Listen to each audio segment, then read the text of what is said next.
dyan na nagsabi, oh, my chair is creaking. Nagsabi ito, ang dapat, sino, okay, nare-reread na. Sino ba talaga yung mga siraulo dyan na nagsabi, ito ang dapat nilang gawin sa direksyon ng torneo? Porque mayaman at sila yung may hawak ng kinabukasan ng mga bata. Ginagago nila ang mga patakaran para masabi na kaya ng mga estudyante tiisin.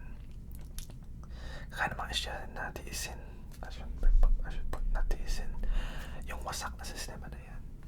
Akala mo kung sino, pero paglabas naman ng mga post-stream academy content, kaya ngayon, hindi pa rin up to standards yung quality.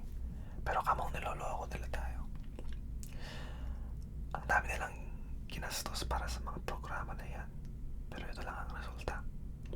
Sa halip na makakakuha tayo ng mga wholesome bonding o redemption storylines, ito lang ang kaya nilang ibigay. Bakit ganon? Sinira tuloy nila yung tadhana sa simula.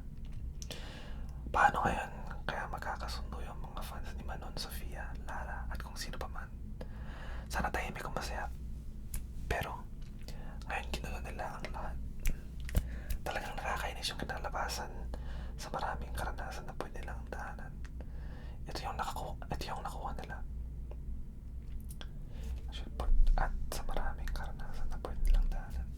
Yeah, because I was writing non-stop. Okay, anyway. Isipin mo kung ikaw yung isang miyembro ng Cat's Eye o Dream Academy. Paano mo sasagutin yung ganyan na trabaho, pwesto, sitwasyon? Hindi maganda yung ginawa nila.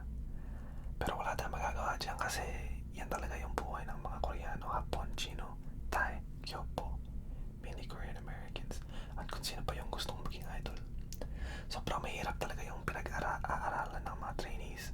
Kahit na mukhang simple lang yung ginagawa nila, resulta yan ng walang hinto ng practice talaga. Sana magpabago sila sa kinabukasan. Sana all. Tuway ba? Pero alam natin kung gaano kahirap maging tama o hindi kagaya ngayon. Embedded kasi yan sa tradition natin lahat. Hindi natin gusto na magbago talaga kung lumalabas ang ayos lang na resulta. Kasi kontento tayo lahat sa good enough. Imbes na hinahanap natin ang mas magandang dating o sitwasyon. Kaya kailangan natin na hindi pumapayag sa mga ganyan. Kung tatanggapin natin yung mga company na yan, lahat talo.